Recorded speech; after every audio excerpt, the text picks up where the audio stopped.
Shavua Tov Umborach, le Shulchan Aruch dans Siman Resh Kaf Waw, il dit, en fait, il rapporte les paroles de la Gemara qui dit Hayose Beme Nissan, celui qui sort pendant les jours du mois de Nissan, Weroe Elanot Milavlevim, il voit des arbres qui bourgeonnent, alors il doit faire la bracha, Baruch Ata Hashem, Yotav Mecha Olam, Shelo Heser Be'olamo Kilo, Uvara Bo Biriot Tovot, Ve Elanot Tovot, Lehanot Bahem Bene Adam.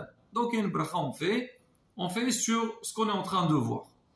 Alors sur cette phrase-là, alors Chachamim, ils ont fait beaucoup de déductions par rapport à cette bracha. Déjà pour commencer, on sait très bien, c'est marqué Asur la Adam, Lehanot Mina Olam, Beli Bracha. Un homme n'a pas le droit de profiter de ce monde sans bénir Akadosh Baruch Hu.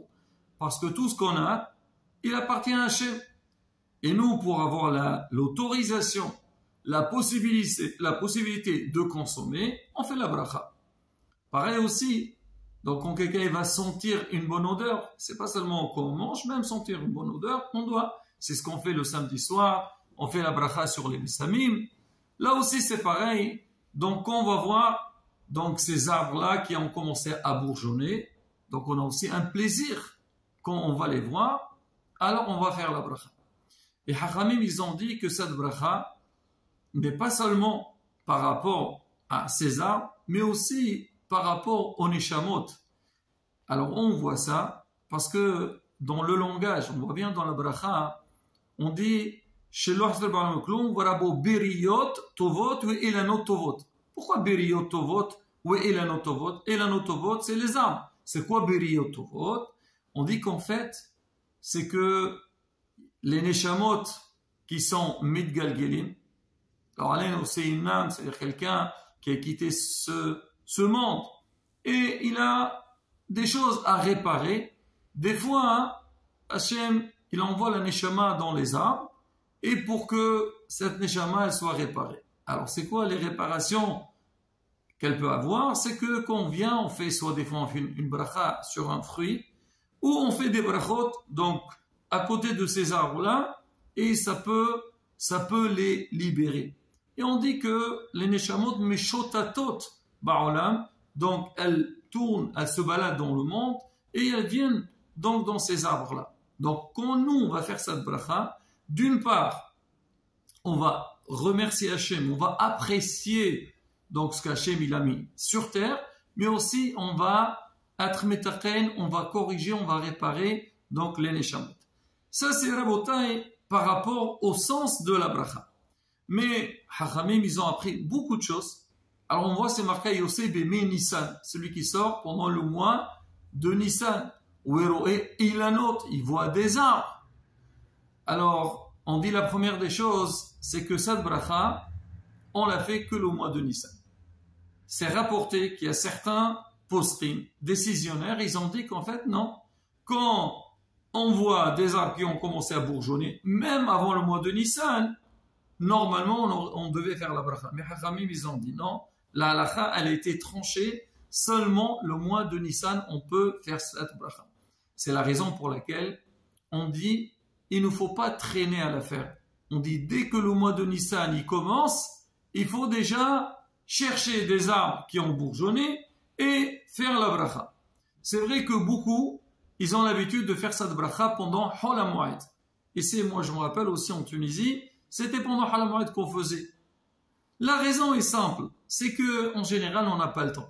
On l'a bien vu, nous-mêmes à la synagogue, tous les jours on parle de ça, on essaie de voir, c'est vrai il faut qu'on trouve les arbres qui conviennent, mais on n'a pas vraiment le temps. Les gens, ils vont aller travailler, alors pendant le mois pendant la fête de Pessah, Hol HaMoed, les gens ils sont libres, ils le font. Surtout dans certains pays, en l'occurrence en Tunisie, alors en général, Hol HaMoed, ils ne travaillent pas, ils ont le temps et vraiment ça leur fait une vraie sortie. Et c'est vrai que cette bracha, elle se fait avec vraiment, on sent cette Birkat Elanot, comment tout le monde déjà habillé avec les habits de fête.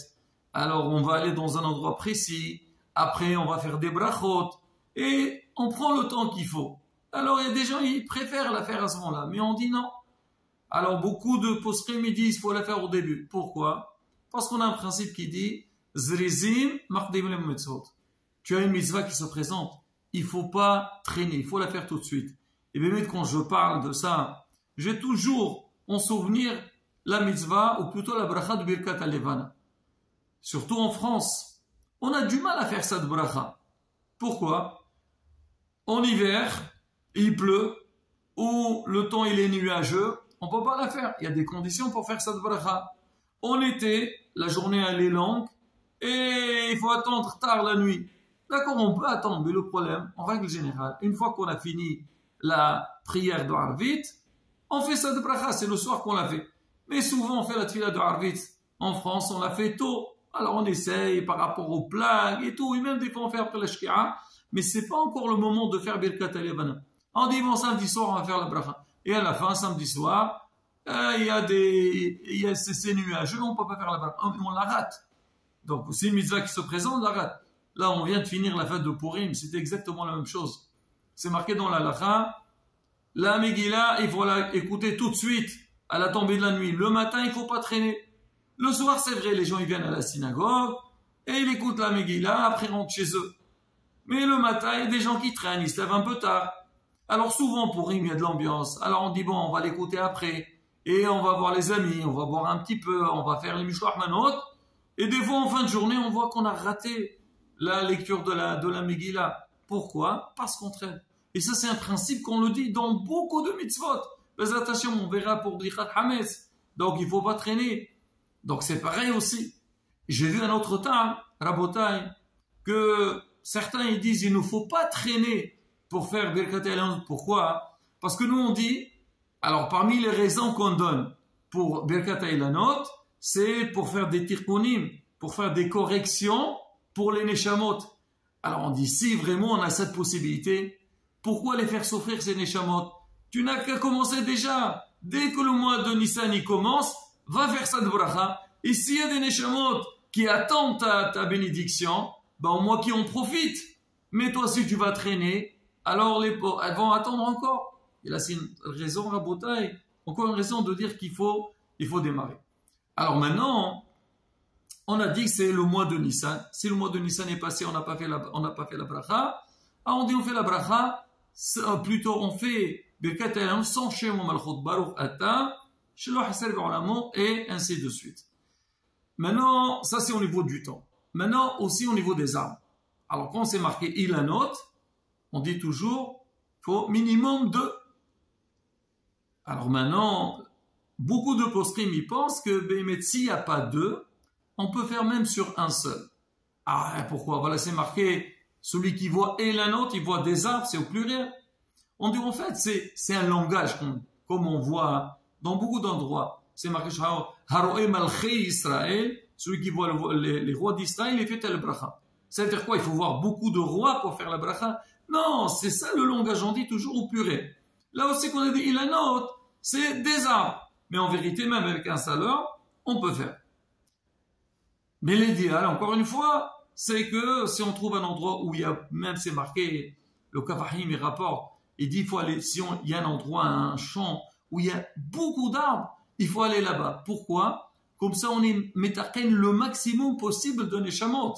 C'est important. Mais sinon, si c'est difficile, on ne trouve pas. Bah, s'il y a un seul arbre, comme on dit, si on n'a pas de possibilité, on peut faire même sur un seul arbre. Maintenant, il y a encore d'autres conditions. Il faut que ce soit un arbre fruitier qui donne des fruits. Mais il ne faut pas que le fruit est déjà sorti. On a bien vu la phrase de départ, il a noté mais lavlevim. Il a vu des arbres qui ont bourgeonné. C'est-à-dire pour le moment, le fruit n'est pas sorti. Il y a le bourgeon et le fruit sortira plus tard. Donc il faut profiter. Et ça aussi, c'est une raison, la bataille, de ne pas traîner à faire la bracha. Parce que si tu traînes, alors il y a un risque que déjà les bourgeons vont tomber et le fruit va sortir. La halakha aussi discute. Si jamais le fruit n'est pas encore sorti et les bourgeons ils sont tombés, on peut faire la bracha ou pas? Sur ça, la bataille, il y a une discussion aussi. C'est vrai que cette halakha, il y a différents avis, mais comme on dit, il faut essayer de faire le mieux possible Maintenant, si on n'est pas arrivé, on peut compter sur certains avis. On dira, on résumera à la fin. Donc là aussi, si jamais on va traîner et les bourgeons ils vont tomber, après un problème pour faire la bracha. Moulana Rabbi Mazouz, il a rapporté sur Shiro, il s'est appuyé sur la décision de Rabbi Moshe Levi, lui il dit qu'en vérité, même si les bourgeons ils sont tombés, mais le fruit n'est pas sorti, on peut faire la bracha. Moulana Rabbi Yosef, lui il dit non. Il dit si les bourgeons ils sont tombés, même s'il n'y a pas le fruit, on ne fait pas la bracha. Pareil dans ce cas-là, qu'est-ce qu'on fait? On essaye de bien faire les choses. Maintenant, si vraiment on n'a pas trouvé du tout et les bourgeons sont déjà tombés, alors on peut être sommaire sur la décision de Rabbi Moshe Levi. Alors maintenant, une autre question. Alors si on a des arbres qui sont greffés, du style le pamplemousse, on peut faire la bracha ou pas? La rabotaille, pratiquement tout le monde dit que normalement on ne peut pas faire la bracha dessus. Maintenant, si jamais j'ai fait la bracha, je ne connaissais pas la halakha, il faut apprendre à la rabotaille. Alors on dit c'est pas grave, ta bracha elle passe, on ne va pas dire non tu as fait la bracha sur un arbre, des fruits greffés, c'est pas bon. Pareil aussi, si les arbres sur lesquels on va faire la bracha, alors c'est des arbres des années de Orla, c'est-à-dire ils n'ont pas encore 3 ans. On peut faire la bracha dessus ou pas. Là aussi on dit de préférence ne pas faire la bracha dessus. Maintenant, si jamais j'ai fait la bracha, Moulana Rabbi Yosef, il dit que la bracha elle passe quand même. Alors on résume Rabotai. Alors le top des tops. Essayez de faire Birkat HaElanot depuis le début du mois de Nissan. Deuxième point, il faut qu'il y ait au moins 2 arbres. L'arbre il soit fruitier. Il ne faut pas qu'il soit greffé. Il ne faut pas que ça soit de l'année de Orla. Ça, c'est le top des tops. Maintenant, si vraiment on n'a pas réussi à respecter toutes les conditions, donc on dit déjà on a tout le mois de Nissan pour faire, si on n'a pas fait le mois de Nissan, on fait après, mais sans Shem ou Malchut. Les greffés, il ne faut pas faire, mais si on a fait, ça peut passer. De préférence 2 arbres. S'il n'y a pas 2 arbres, on peut faire sur un seul arbre.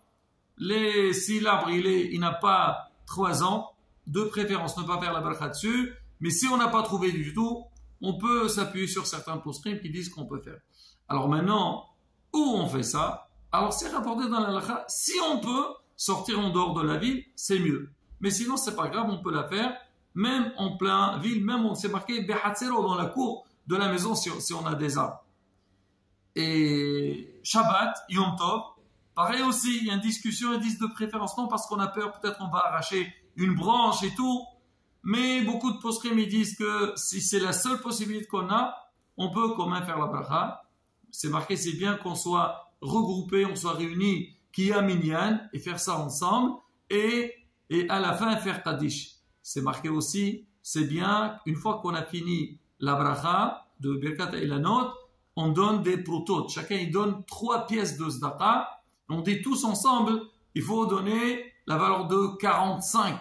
C'est-à-dire ça fait Kiminyan Adam. C'est bien, et on dit ça c'est un grand tikkun. Et bien penser quand on fait les brachot, de penser, comme on dit, être metaken les neshamot. On dit quand nous on prie pour ces neshamot-là, eux aussi de leur part, ils vont prier pour nous, ils demandent à Kadosh Baruch Hu qui nous donne tout ce qu'on a besoin. Voilà Rabotai, donc un résumé de ces halachot-là, cette bracha qui est très importante, et comme on dit, Zrizim Mardim Nosot, et bien Hashem bien faire cette bracha, et qu'Hashem yaqabel tefilotenu berason, Amen, Ken Yehi Rason.